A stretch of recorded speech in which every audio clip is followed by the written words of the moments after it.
진리를 사랑하고 예수님의 재림을 사모하시는 성도 여러분 안녕하십니까?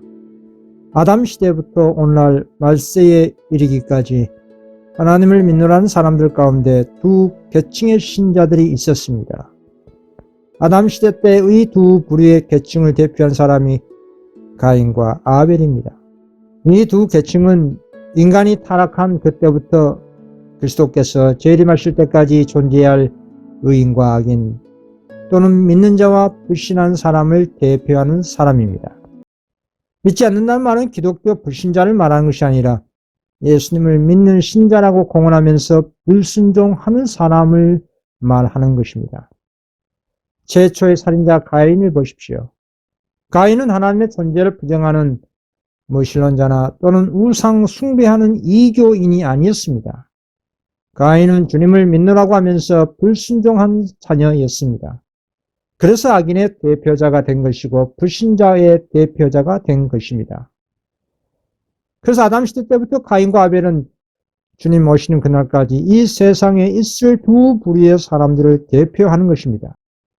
그리고 그 이후 이삭과 이스마엘, 야곱과 에서, 그리고 신약시대 때는 주님께서는 알곡과 가라지, 양과 염소, 슬기로운 처녀와 미련한 처녀, 좋은 물고기, 나쁜 물고기 등 다양한 비유로 그리스도 교회 내의 두 부류의 신자가 있다는 것을 말씀해 주셨습니다.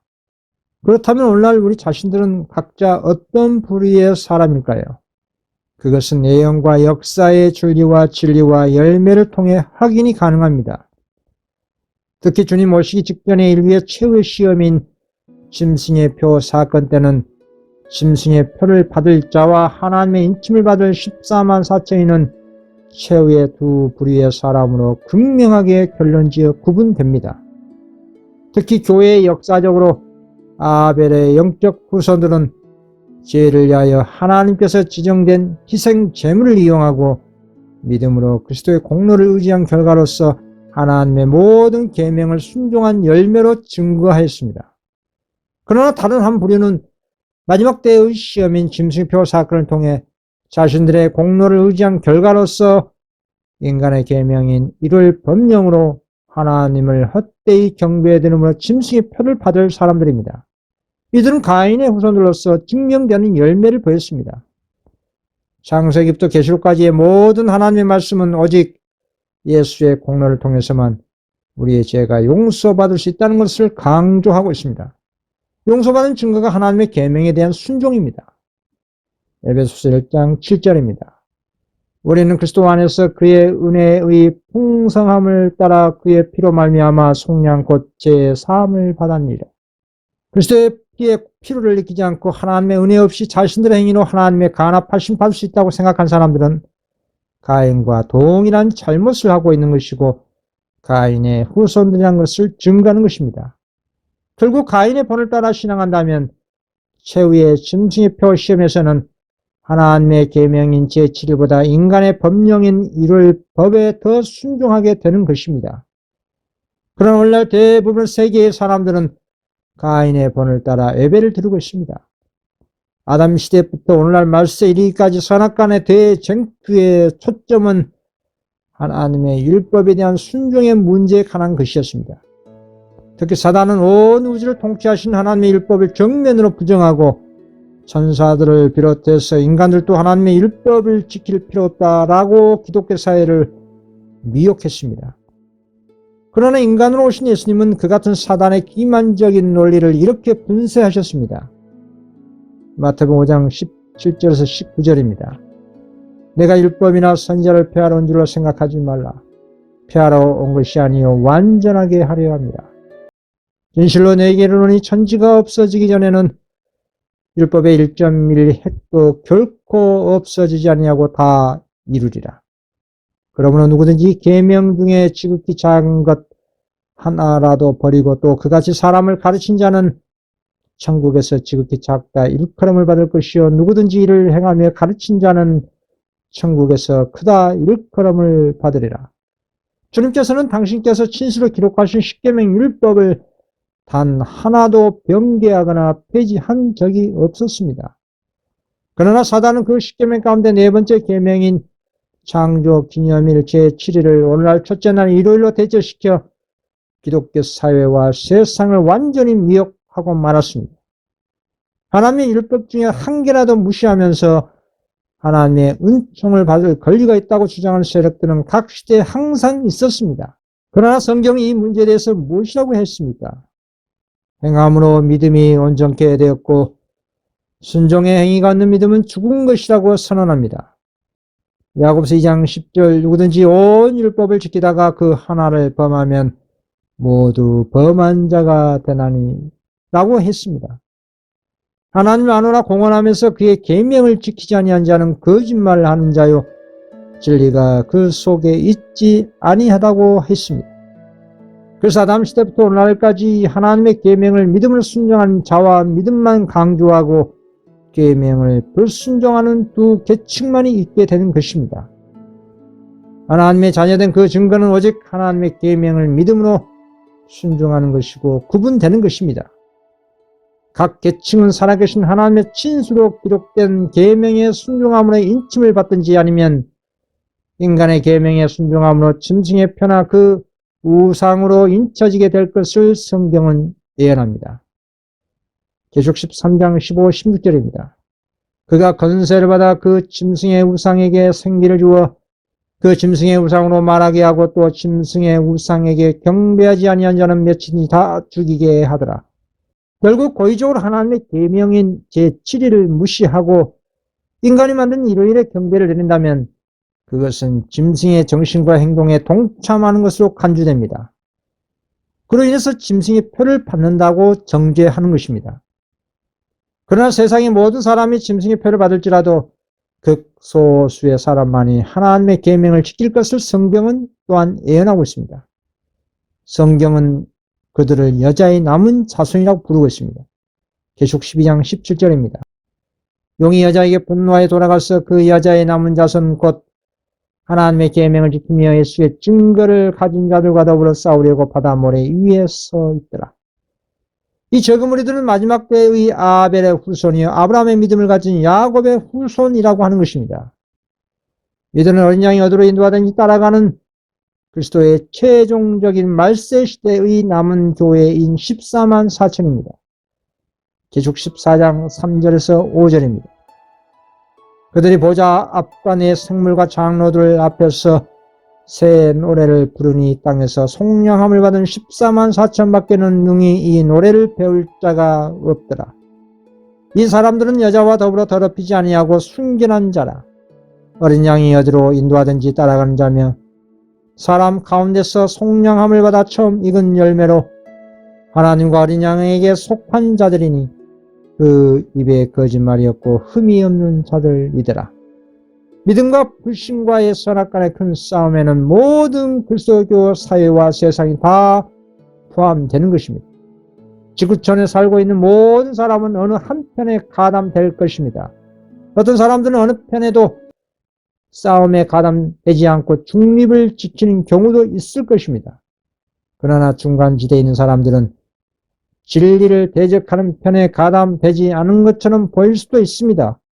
그러나 중립적인 이치에 있는 사람들은 자신의 재산을 잃어버리거나 비난을 받을 것을 두려워해서 그리스도를 위하여 담대하게 나서지 않을 것입니다.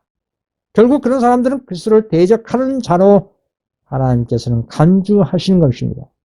그렇게 중립지대에 있을 사람들은 성경에 뜨뜻미지근한 라오디게아 교회라고 하는 것입니다. 뜨뜻미지근한 라오디게아 교회 안에 그리스도가 없습니다. 도리어 교회의 문 밖에서 회개하라고 문을 두드리고 있는 것입니다. 그래서 마지막 때 셋째 천사의 기별이라는 큰 빛을 받고도 적극적으로 진리를 증거하지 않는다면 참된 증인이신 그리스도께서 그런 사람과 교회에게 이렇게 경고합니다. 계시록 13장 15절에서 16절입니다. 내가 내 행위를 아노니 내가 차지도 아니하고 뜨겁지도 아니하도다. 내가 차든지 뜨겁든지 하기를 언하노라. 내가 이같이 미지근하여 뜨겁지도 아니하고 차지도 아니하니 내 입에서 너를 토하여 버리리라. 그렇습니다. 큰 빛을 받고도 고의적으로 진리를 증거하지 않는 교단과 사람의 운명은 결국 영원한 둘째 사망입니다. 오늘날 은혜 시기에 회개하지 않는다면 구원은 완전히 잃게 되는 것입니다. 하나님과 영원한 분리가 일어나는 것입니다. 물론 셋째 천사 기별을 믿노라는 교회들은 받은 빛이 클수록 심판도 크다는 사실을 명심해야 합니다. 오늘날 21세기 종말에 접근해 갈수록 빛의 자녀들과 어둠의 자녀들 사이의 구분이 더욱더 분명하게 확실해질 것입니다. 이 두 부류의 무리들은 서로 간에 더 분명하게 구분되어질 것입니다. 그 차이는 거듭나라고 한 그리스도의 말씀에 나타나 있습니다. 그것은 그리스도 안에서 새로 창조되고 세상에 자신의 자에 대해 죽고 하나님께 대해 사는 것을 말하는 것입니다. 이것은 하늘의 것과 세상의 것을 분명하게 구분되는 것입니다. 하나님의 것은 오직 거룩입니다. 베드로전서 2장 16절 기록되었을 때 내가 거룩하니 너희도 거룩할지어다 하시니라. 세상에 속한 사람들과 세상의 택함을 받아 나온 자들은 분명하게 달리합니다. 말세에는 기독교 안에 수많은 교파와 교단들이 난립하고 있습니다. 그것은 복음의 초청을 받았다는 것을 증거합니다. 그러나 예수님께서는 예언적인 안목으로 말세의 상황을 보시고 청함을 받은 자는 많지만 택함을 입은 자는 적다고 하셨습니다. 왜 이렇게 택함을 입은 자들이 적을까요? 우주의 통치자이신 그리스도께서 조사 심판을 하고 있는 중입니다. 그러나 이 조사 심판에 통과되어 택함을 입은 사람은 매우 적다는 것입니다. 마태복음 22장을 보십시오. 임금이 혼인잔치 때에 애복 심사를 하는 것은 하늘 조사 심판을 표상하는 장면입니다. 그렇습니다. 주님께서는 우리 인류와 우리 각자를 위해 당신의 피와 물 한 방울 남기지 않고 생명을 온전히 주셨습니다. 그러나 그리스도의 의와 보혈의 공로를 참으로 감사한 사람은 매우 적다는 것입니다. 예수님 믿는다는 교파와 교단은 우후죽순 많이 생겼지만 참으로 하나님을 믿는 사람은 매우 적다는 것입니다. 그 믿음의 열매를 보면 대다수가 멸망의 넓은 길을 가고 있고 생명의 좁은 길을 찾아 가는 사람은 매우 적다고 주님께서 지적하신 것입니다. 마태복음 7장 13절에서 14절입니다. 좁은 문으로 들어가라. 멸망으로 인도하는 문은 크고 그 길이 넓어 그리로 들어가는 자가 많고 생명으로 인도하는 문은 좁고 길이 협착하여 찾는 자가 적음이라. 과연 여러분들은 주님의 이 같은 말씀에 따라 자신이 멸망의 넓은 문 넓은 길로 가고 있는 대다수의 무리에 속한 것인지 아니면 생명의 좁은 길을 찾아 떠나는 적은 무리인지 스스로 판단해 보시기 바랍니다. 그런데 왜 멸망의 넓은 문과 넓은 길로 가는 사람이 대다수일까요? 그 멸망의 넓은 문으로 인도하는 자가 누구입니까? 분명한 사실은 사단입니다. 그리고 그 사단의 영을 받은 세력은 거짓 선지자입니다. 그래서 주님께서 여러 차례 반복해서 마지막 때 거짓 선지자를 조심하라고 경고하신 것입니다. 마태복음 7장 15절입니다. 거짓 선지자들을 삼가라. 양의 옷을 입고 너희에게 나오나 속에는 노략질하는 일이라. 일반 신자들은 자신들이 직접 성경을 읽고 연구하는 것보다 거의 대부분 자신이 소속된 교단의 사역자들에게 일방적으로 교리 공부를 받고 있습니다. 그런 형태의 성경 공부는 일방적으로 세뇌가 되기 때문에 스스로 진리와 오류, 선과 악을 판단할 수가 없습니다. 그런 세뇌의 형태로 성경 공부를 하기 때문에 대다수가 진리가 무엇인지도 모르고 오류의 가르침에 의해 멸망의 넓은 길로 가고 있는 것입니다. 오류의 씨앗이 우리 인간의 마음에 심어지면 그 품성의 열매도 결국 사단의 품성으로 꼴지어져 거듭남과 회개의 경험도 없이 신앙생활을 하게 되는 것입니다. 그래서 마지막 하나님의 최후의 음성이 세상과 타락한 모든 기독교 정파에서 나오라고 한 것입니다. 바벨론은 과거 천주교나 개신교 같은 특정 종교 단체만을 의미한 것이 아닙니다. 그리스도가 문 밖에 있는 어떤 미진한 라우다 교회인 재림교회나 개혁교회 모두 지칭해서 바벨론으로 선포하신 것입니다. 그래서 그곳에서 나오라고 하신 것입니다. 주님이 교회 안에 안 계시면 그것은 귀신의 처소고 가증한 새들이 모여 있는 곳입니다. 계시록 18장 4절입니다. 또 내가 들으니 하늘로부터 다른 음성이 나서 이르되 내 백성아 거기서 나와 그 죄에 참여하지 말고 그가 받을 재앙들을 받지 말라. 이 최후의 밤중 소리는 기독교를 비롯해서 세상의 모든 사람들에게 적용되는 수많은 천사들의 음성입니다. 관련된 증언을 보겠습니다. 나는 하나님께서 명목상 재림 신도들과 타락한 교회들 가운데 당신의 성신한 자녀들을 가지고 계신 것을 보았다. 재앙이 내리기 전에 교역자들과 백성들이 이런 한 교회들로부터 부르심을 받고 나와 기쁨으로 진리를 받아들일 것이다. 이 같은 최후의 주님의 메시지는 오늘날 마지막 때의 셋째 천사 기별입니다. 그러나 그 마지막 기별을 끝까지 고의적으로 거절한다면 자신의 운명은 그 단체와 함께 멸망당하고 마는 것입니다. 구원을 완전히 잃게 되는 것입니다. 결국 그리스도인으로 새롭게 거듭나서 그리스도의 장성한 자로 살아난 것이 아니라 그냥 평생 교회당에 다니는 교인만 되는 것입니다. 그리고 구원받았다는 자기 착각 가운데 무덤으로 내려가게 되는 것입니다. 그 같은 맹신적 신앙을 속히 깨닫고 성도 스스로 말씀을 읽고 기도한다면 우리의 의의 교사이신 성령님께서 그 진리를 깨달아 알게 해주십니다. 그리고 단계 인도하셔서 모든 진리 가운데로 인도하십니다. 다음에 약속의 말씀을 보시기 바랍니다. 요한복음 16장 13절입니다. 그러나 진리의 성령이 오시면 그가 너희를 모든 진리 가운데로 인도하시리니 그가 스스로 말하지 않고 오직 들은 것을 말하며 장래 일을 너에게 알리시리라. 하나님의 말씀에는 우리 자신과 인류의 과거, 현재, 미래의 역사가 모두 담겨 있습니다. 미래의 역사가 곧 예언입니다. 우리의 시대에 무슨 일이 일어날 것을 성경은 계시되었습니다. 우리가 미래에 어떤 일이 일어날 것에 대해서 미리 말씀을 통해 깨달아 알게 된다면 그 문제에 대해 미리 준비가 될 것입니다. 그리고 준비된 자는 하나님의 알곡으로 택함을 받게 되는 것입니다. 그래서 베드로는 천국 복음을 통해 부름받아 나온 자들에게 이렇게 강조했습니다. 베드로후서 1장 10절입니다. 그러므로 형제들아 더욱 힘써 너희 부르심과 택하심을 굳게 하라. 너희가 이것을 행한즉 언제든지 실족하지 아니하리라.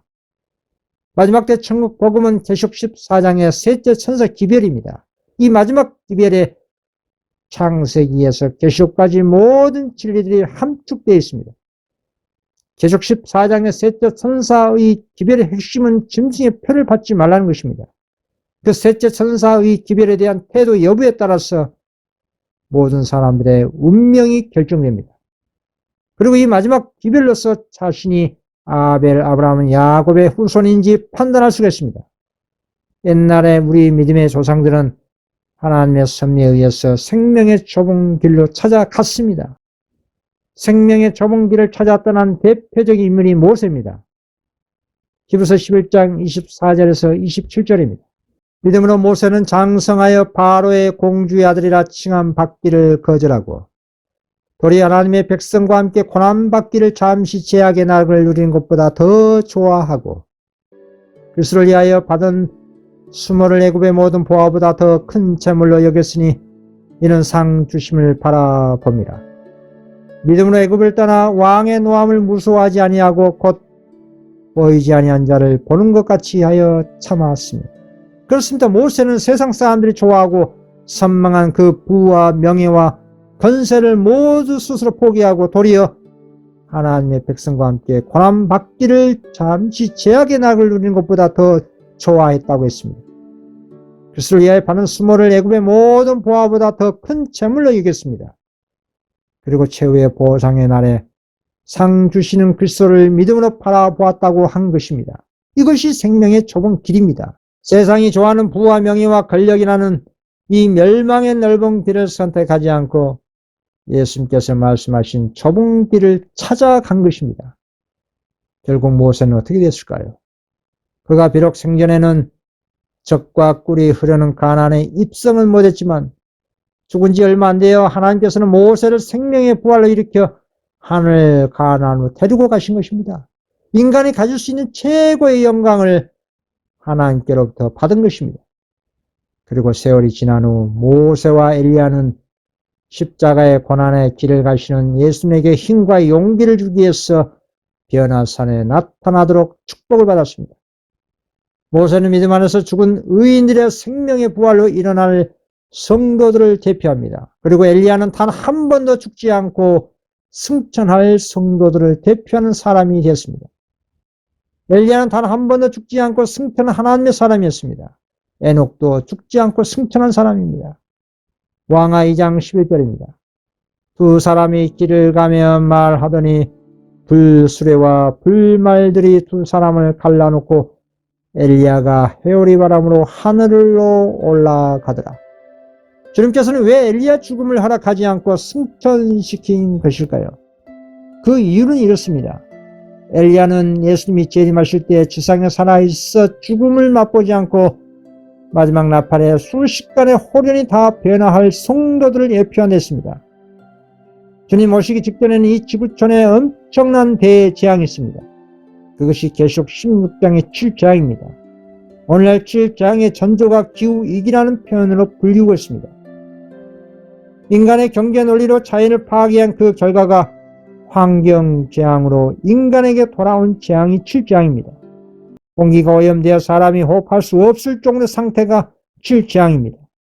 원래 생수를 사 먹듯이 그때는 휴대용 산소호흡기를 착용하고 다녀야 할 정도로 공기가 오염되어 있는 상태가 될 것입니다. 그리고 오염된 환경에서 부절제하게 먹고 마시면서 짐승의 표인 일요일에 경배드리는 악인들에게 종기재앙이 임하게 됩니다. 그리고 두 번째 재앙은 바다가 오염되어 생명체가 죽어 살 수 없을 정도입니다. 그리고 세 번째 재앙인 식수의 근원 강도 오염되어 인간이 마실 수가 없습니다. 네 번째 재앙은 지구 오존층이 파괴되어 태양의 열기로 인해 사람이 태움을 당하게 되어 죽게 됩니다. 여러분, 지구 평균 온도가 50도 이상이 된다면 일상생활이 불가능합니다. 또 다섯째 재앙 때는 짐승의 보좌인 교황의 바티칸에만 흑암이 생기는 것이 아니라 네 번째 재앙 때부터는 전 세계적인 재앙이기 때문에 사단의 보좌인 이 지구촌 자체가 무지아비한 흑암의 재앙을 당하게 되는 것입니다. 그래서 지구촌 전체가 흑암의 행성이 되는 것입니다. 온 세상이 극렬한 태양의 열기가 사라지고 정반대로 혹한기로 생명체가 얼어 죽는 사태가 발생한다는 것입니다. 그래서 혀를 깨물고 죽고 싶을 정도로 기상이변이 극단적으로 일어나는 것입니다.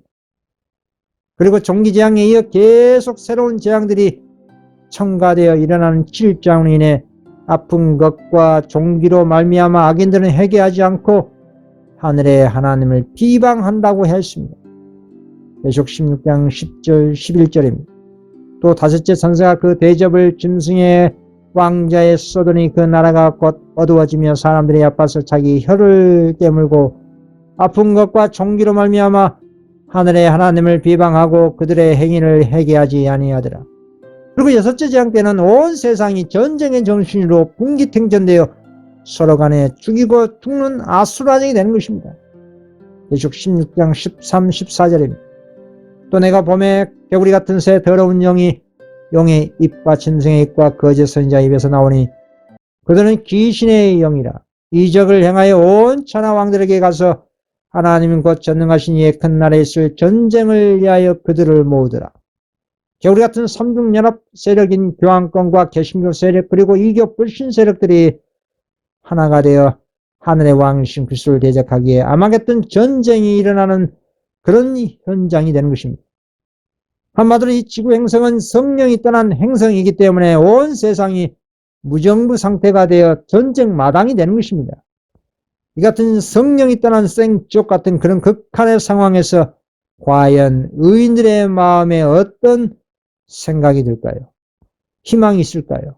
그런 생지옥 같은 상황에서도 믿음을 저버리지 않도록 주님께서는 엘리야가 살아 승천한 역사를 의인들에게 생각나게 해 주신 것입니다.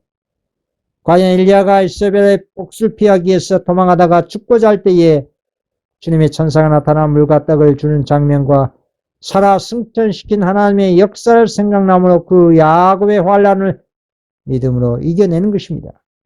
이 같은 연고로 야곱의 환란 때에 고난당하는 야곱의 후손들에게 힘과 용기와 희망을 주기 위해서 주님께서는 엘리야를 살아 승천시켜 보여주신 것입니다.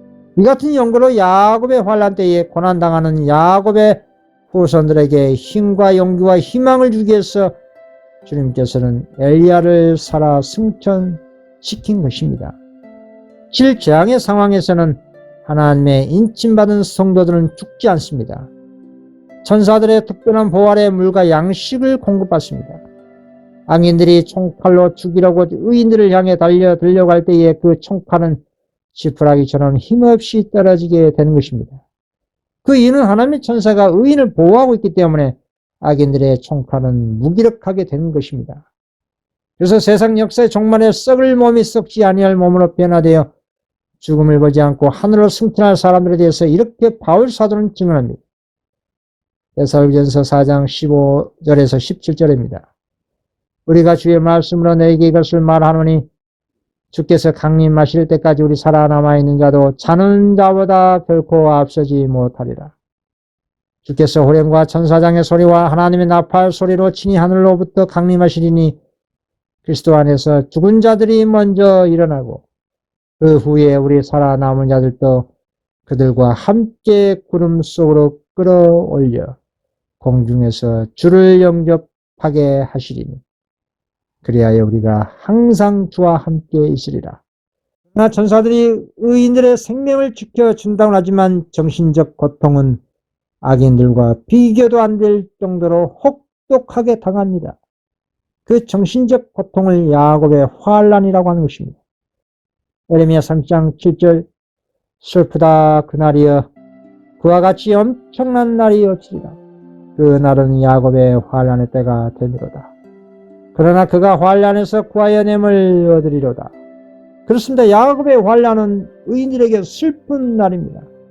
의인들에게는 영적으로 매우 혹독한 정신적 환난의 시기입니다. 악인들에게는 기절초풍할 정도로 무서운 엄청난 날이 곧 7장입니다. 왜 7장 가운데 야곱의 환난이 하나님의 자녀들에게 슬픈 날이 되는 것일까요? 과거의 역사를 돌이켜 보시기 바랍니다. 야곱은 의인을 대표하고 에서는 악인을 대표한다고 했습니다. 에서가 400명의 부하를 거느리고 야곱에게로 진군했습니다. 그때 그 사실을 알고 있는 야곱의 두려움과 고민은 이루 말할 수가 없었습니다. 과거 20년 전에 야곱은 형과 아벨을 부정한 방법으로 속이고 장자권을 취득한 자신의 죄를 생각이 날 때 자신의 죄 때문에 가족들이 이상가족이 되고 20년 동안 도망자 삶을 살았습니다. 그리고 주님의 인도하심에 따라 처자식을 거느리고 아비가 있는 고향으로 돌아가는 그 상황에서 사단은 에서의 마음에 복수심을 불어넣어 야곱에게 복수하라고 충동질을 했습니다. 그러나 주님께서는 사단의 충동을 받은 에서의 분노한 그 마음을 가라앉게 하였습니다. 야곱이 20년 전에 지은 자신의 죄를 일찍이 회개하지 않았다면 야곱은 어떤 형태로든지 에서에게든지 라반이든지 누구든지 간에 그는 죽음을 당했을 것입니다. 그러나 주님께서는 베델 들판에서 즉각적으로 회개한 야곱에게 이렇게 약속을 했습니다. 창세기 18장 15절입니다. 내가 너와 함께 있어 내가 어디로 가든지 너를 지키며 너를 이끌어 이 땅으로 돌아오게 할지라. 내가 내게 허락한 것을 다 이루기까지 너를 떠나지 아니하리라 하신지라.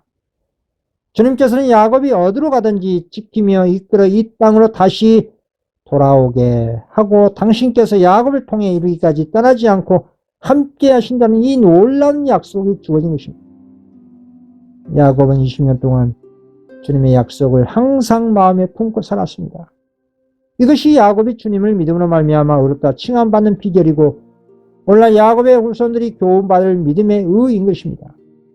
사람들은 수시로 주님을 시야에서 잊어버립니다. 그래서 조금만 시련과 시험을 만나면 급격하게 믿음이 좌초되어 버립니다. 야곱이 에서의 군대가 자신에게 진군한 것은 향후 주님의 재림 직전에 의인을 죽이는 이를 법령이 내릴 때의 환란을 예표하는 것입니다. 악인들이 하나님의 계명을 지키는 여자의 남은 자손을 죽이려 할 때에 과거 야곱과 같이 자신들의 생명을 보존하기 위해서 아무런 피난처도 찾지 못한 채 마음은 혹독한 고민으로 가득 찰 것입니다. 야곱이 처자식과 종들과 짐승들을 먼저 야복 강가를 건너게 한 후에 자신은 주님께 도움을 구하고자 기도를 했습니다. 야곱은 깊은 고민에 쌓여 에서의 손에서 구원해 주시기를 밤새도록 주님께 기도했습니다. 야곱에게 무엇보다 자신의 마음을 가장 슬프게 한 것은 무지한 사람들에게 이런 환난을 몰고 온 것이 다 자신의 죄 때문에 난 생각이었습니다. 자신의 죄 때문에 가족들이 고통을 받는다면 참으로 힘들 것입니다. 그래서 야곱은 눈물로써 하나님 앞에 간절하게 기도했습니다. 그러자 기도 가운데 어떤 사람이 야곱을 공격했습니다. 야곱은 온 힘을 다해 그 사람을 단단히 붙잡고 밤새도록 그 사람과 씨름했습니다. 그 어둠 속에서 두 사람은 서로 이기기 위해서 서로 혼신의 힘을 다해 싸웠습니다. 한마디 말도 없이 야곱은 혼신의 힘을 다해 싸웠습니다. 한순간도 긴장의 끈을 놓치지 않고 죽을 힘을 다해 싸웠습니다. 이렇게 자신의 생명을 위해 싸우는 동안 죄책감이 다시 야곱에게 살아났습니다. 과거의 진죄가 다시 되살아나 자신을 하나님께로 떼어놓으려 한 것입니다. 이 순간이 우리 성도들에게 가장 힘든 상황이 될 것입니다. 사단은 죄로 연약해진 우리의 본성을 이용합니다. 과거에 지은 죄를 생각나게 해서 우리 성도의 믿음을 무너뜨리려고 예수님께로부터 분리시키려고 하는 것입니다. 이런 상황에서는 야곱은 어떻게 했을까요? 그렇습니다. 야곱은 과거 자신에게 주신 하나님의 약속을 기억하고 전심으로 하나님의 자비를 간청한 것입니다. 야곱에게 임한 선악간의 이 큰 싸움은 거의 동틀 때까지 계속됐습니다. 그리고 그때 그 천사가 자신의 손가락을 야곱의 환도뼈에 대자 야곱이 절개됐습니다. 그리고 야곱은 자신이 지금까지 누구와 더불어 싸움을 했는지 분별하게 됐습니다. 창세기 32장 24절에서 25절입니다. 야곱은 홀로 남았더니 어떤 사람이 날이 새도록 야곱과 씨름하다가 자기가 야곱을 이기지 못함을 보고 그가 야곱의 허벅지 관절을 치매 야곱의 허벅지 관절이 그 사람과 씨름할 때에 어긋났더라. 야곱은 자신의 허벅지 관절이 어긋날 정도로 그 천사와 씨름을 한 것입니다. 나중에는 그 천사가 그리스도라는 것을 알게 됐지만 그 같은 기도의 힘은 우리 주님께서 야곱에게 주신 놀라운 축복이었습니다. 재앙 가운데 겪는 야곱의 환난 때에 의인들도 야곱이 천사와 더불어 씨름한 것처럼 기도로서 하나님과 더불어 씨름할 것입니다. 의인들이 그 환난의 시기에 할 수 있는 것이라고는 오직 하나님께 기도하는 것뿐입니다. 기도하는 것 외에는 아무것도 없습니다. 야곱은 깊은 고민에 쌓여 에서의 손에서 구원해 주시기를 밤새 기도했습니다. 야곱의 환난 시기에도 의인들도 마음의 고통 가운데서 자신들을 둘러싼 악인의 손에서 구원해달라고 밤낮으로 하나님께 기도하는 것 외에는 없는 겁니다. 야곱의 환난 때 여자의 남은 자손의 죄가 하늘 송수에서 온전히 도말되었지만 최후의 선악간의 대쟁투에서 사단은 쉽게 결코 포기하지 않습니다. 사단은 야복 강가에서 야곱의 죄를 생각나게 해서 죄책감에 들게 해서 주님께로부터 믿음을 떨쳐버리도록 한 것처럼 환난의 때에도 성도들의 지난날의 죄를 낱낱이 기억나게 해서 괴롭게 하는 것입니다. 그 이유는 하나님께 대한 믿음을 떨쳐버리도록 하기 위한 최고의 강력한 유혹인 것입니다. 야곱 환난 때 성도에게 있어 최고의 두려움은 생계의 두려움이 아닙니다. 죽음에 대한 두려움이 아닙니다. 질장에 대한 두려움이 아닙니다. 성도에게 최고의 두려움은 자신의 죄로 인해서 하나님께 불명예를 끼치지 않는 것인지에 대해서 두려움입니다. 세상에 임한 질병과 자신들의 본성을 이용해서 유혹하는 사단의 음성이 격렬하게 일어나는 시기가 되는 것입니다. 그런 상황에서는 정신적 고통이 홍수와 같이 밀려오게 되는 것입니다. 그때 성도들은 어떻게 해야 한다고 했습니까? 하나님께서 주신 보호의 약속을 기억해야 합니다. 그리고 엘리야가 이세벨의 공격을 피하기에 도망하다가 죽고자 할 때에 주님의 천사가 물과 떡을 주고 살아 승천시킨 하나님의 놀라운 역사를 생각해야 합니다. 그래야 슬픈 그 환난을 믿음으로 이길 수가 있는 겁니다. 우리가 환란의 때에 고난을 당하게 되면 살아 역사하신 주님의 놀라운 약속들을 끊임없이 기억해야 하는 것입니다. 성도 자신의 삶 가운데 끊임없이 역사하시는 그 놀라운 주님의 은총을 생각해야 합니다. 성도에게 두려움이란 것은 지난날의 하나님의 은혜를 잊어버린 것 외에는 아무것도 두려워할 것이 없는 것입니다. 그래서 그 같은 하나님의 약속을 오늘날 은혜의 시기 가운데 더욱더 믿음으로 붙들고 경건의 훈련에 힘써야 환란의 때에 넉넉한 믿음으로 승리할 수가 있는 것입니다. 오늘날 이 세상은 서로 대치 중인 두 큰 세력만이 존재합니다. 하나님의 대군 예수 그리스도와 악의 임금 사단이 있습니다. 여기에 공개적인 투쟁이 이르러 올 것을 성경은 분명히 계시하고 있습니다. 세상은 오로지 두 부류밖에 없습니다. 과거 엘리야 시대 때 생각해 보십시오. 왕상 18장 21절입니다. 엘리야가 모든 백성에게 가까이 나아가 이르되 너희가 어느 때까지 두 사이에서 머뭇머뭇하려느냐.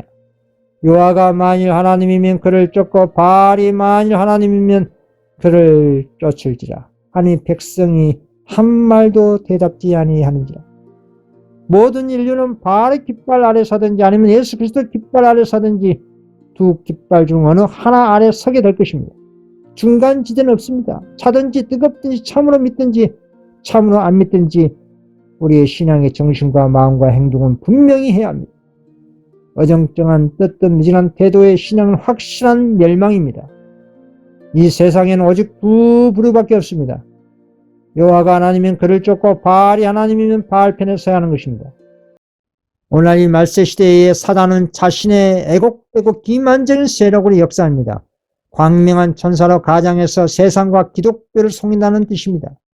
하나님의 전체적인 진리 안에 속하지 않는 모든 사람은 사단의 삼중연합 세력 아래 서게 될 것입니다. 사단이 온 세상을 휘어잡는 방법은 단체들을 규합하는 것입니다. 정치단체, 경제단체, 종교단체를 통해 사람들을 규합하는 데 총력을 기울입니다. 세상의 모든 세력을 규합한 모습을 계시록 17장의 붉은 빛 짐승을 통해 나타내 보여주고 있습니다. 계시록 17장 3절 4절입니다. 곧 성령으로 나를 데리고 광야로 가니라.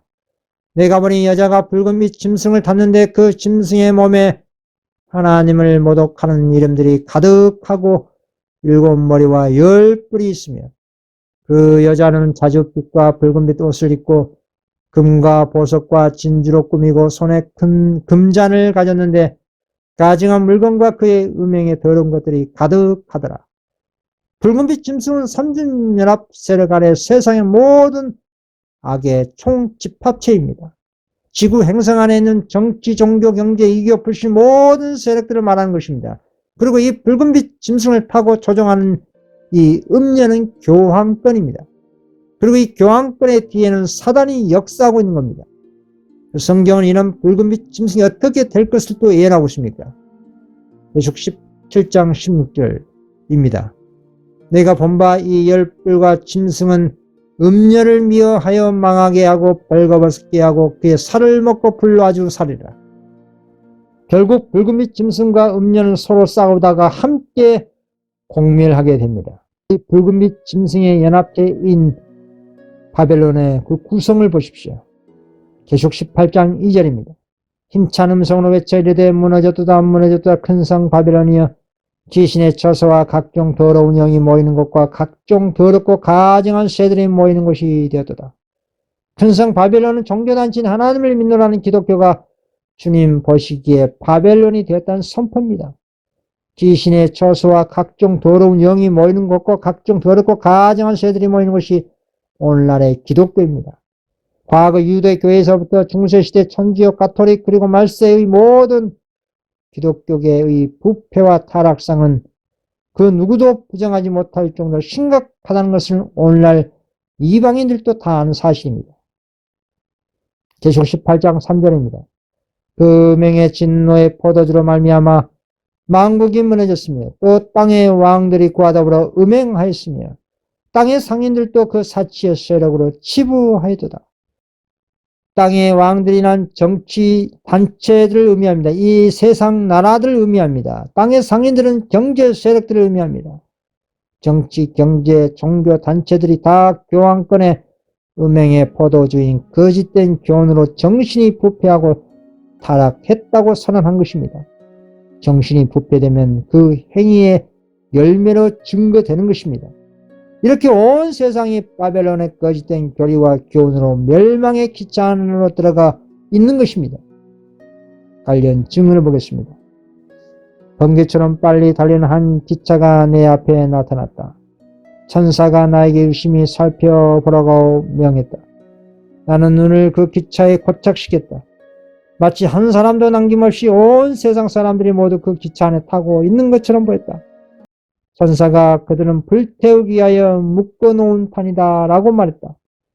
그들은 모두 영원한 파멸을 향하여 번개처럼 빠르게 달려가고 있었다.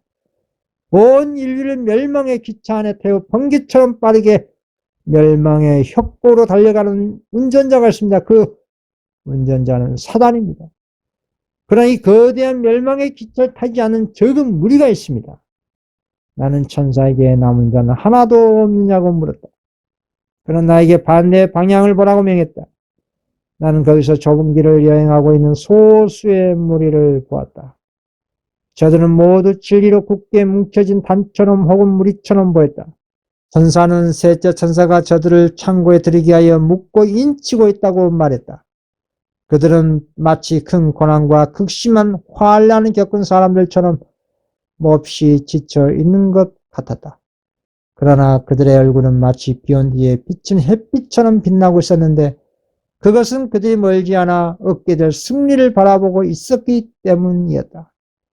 셋째 천사의 기별을 인침받은 14만 4천인은 사단의 종파에 소속되지 않고 우리의 크신 대장이신 그리스도 깃발을 들고 좁은 길을 여행하고 있는 모습으로 계시된 겁니다. 여러분, 이 같은 적은 무리들은 전 세계적으로 매우 적기 때문에 보이지 않는 것입니다. 왜냐하면 이들은 이 세상의 교단과 교파에 가입되지 않고 그리스도가 계신 하늘새 예루살렘 도성에 소속되었기 때문에 눈에 보이지 않는 것입니다. 이들의 시민권 하늘에 있습니다.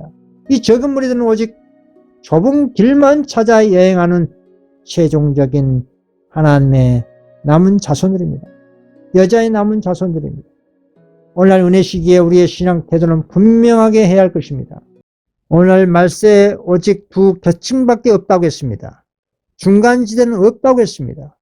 진리에 대해 침묵하고 죄와 오류에 대해 침묵으로 일관한다면 그리스도를 부인하는 행위로 정죄받게 될 것입니다. 마태복음 10장 33절입니다. 누구든지 사람 앞에서 나를 부인하면 나도 하늘에 계신 내 아버지 앞에서 저를 부인하리라. 엘리야 시대 때의 이스라엘 백성을 보십시오. 그들이 하나님을 믿으면서도 바알을 숭배하는 이중적인 신앙 상태에 있는 영구로 범국민적 재앙을 당했습니다. 우리는 세상과 하나님을 겸해 섬길 수가 없습니다. 그리스도와 벨리알이 함께 할 수가 없습니다. 빛과 어둠이 함께 할 수가 없습니다. 오늘날 말세에 뜨뜻미지근한 라오디아 교회도 동일한 현상이 반복되고 있습니다. 내가 이같이 미지근하여 덥지도 아니하고 차지도 아니하니 내 입에서 너를 토하여 내지리라. 오늘날 기독교 인구가 80억 명이라 할지라도 성경 예언대로 그 결과가 나타납니다. 지구촌의 모든 사람들은 살아계신 하나님의 이름으로 인침받든지 아니면 짐승이 표인 이를 법령과 짐승인 천주 교황권과 짐승의 우상 괴교한 개신교로 인쳐지게 되는 것입니다. 모든 인류는 둘 중에 하나를 선택하게 되어 있습니다. 엘리야 때처럼 하나님 편에 서든지 아니면 바알 편에 가담될 것입니다. 그것을 구체적으로 어떻게 나타날까요? 그것도 성경에 분명하게 게시되어 있습니다. 선악간의 투쟁의 초점은 오직 하나님의 십계명입니다. 하나님의 진실로 기록된 십계명을 포함해서 창조 기념일이요 구속과 성화의 표징인 제7일 지킴으로 하나님께 충성을 하는 자와 아니면 인간이 만든 계명인 일요일 법령의 경배를 드릴 것인지의 초점이 인류 최후의 시험의 시금석이 되는 것입니다. 예언은 하나님께 충성하는 계명을 지킨 소수의 백성들을 향해 사단이 분노하고 있다는 사실을 알 수가 있습니다. 계시록 12장 17절입니다. 용이 여자에게 분노하여 돌아가서 그 여자의 남은 자손 곧 하나님의 계명을 지키며 예수의 증거를 가진 자들로 더불어 싸우려고 바다 모래 위에 섰더라. 이 적은 무리들은 결코 사단의 멸망의 기차에 타지 않았습니다. 일부러 좁은 길을 찾아 모세처럼 좁은 길을 찾아 떠나는 사람들입니다. 이 적은 무리들은 14만 4천 명은 아벨의 후손들이요 아브라함의 믿음을 가진 자요 야곱의 후손이요 그리스도의 최종적인 남은 교회인 것입니다. 물론 아담 시대부터 말세에 받은 빚대로 충실히 살다가 회개하고 참된 허다한 무리들도 당연히 하나님의 자녀로서 영생의 상급을 받습니다. 그 기록은 계시록 7장의 허다한 무리를 보시면 알 수가 있습니다. 제가 말씀드린 것은 구원받은 허다한 무리와 달리 구속사업을 마칠 마지막 때의 천국 복음인 셋째 천사 기별을 믿는 성도들 가운데 14만 4천 명을 개수한다는 것을 말씀드리고 있는 것입니다. 예수님의 재림이 임박할수록 빛의 자녀들과 어둠의 자녀들 사이에 구분이 더욱 분명하고 확실해질 것입니다. 이 말씀은 말세에 전파되고 있는 마지막 셋째 천사 기별인 하나님께 대한 충성의 표징인 안식일을 거룩히 지키는 남은 무리들과 인간의 계명인 이를 법령을 지키는 대다수의 뚜렷한 경계선이 더욱더 확실하게 생긴다는 뜻입니다. 그래서 오늘날 은혜 시기에 준비되어 있지 않은 사람들은 안식일 교인이나 할지라도 결코 안전하지 못하다는 사실입니다. 경건의 훈련은 매일의 삶에서 예수님을 바라보면서 기도와 진리로 전신갑주해야 합니다. 하나님께 대한 순종한 삶이 역병의 환경에서도 넉넉히 이긴 자가 되는 것입니다. 여호수아는 이렇게 자신의 신앙을 분명하게 천명하면서 사람들에게 이렇게 호소했습니다. 여호수아 24장 15절입니다. 만일 여호와를 섬기는 것이 너에게 좋지 않게 보이거든 너희 조상들이 강 저쪽에서 섬기던 신들이든지 또는 너희가 거주하는 땅에 있는 아모니 족속의 신들이든지 너희가 섬길 자를 오늘 택하라. 오직 나와 내 집은 여호와를 섬기노라 하니.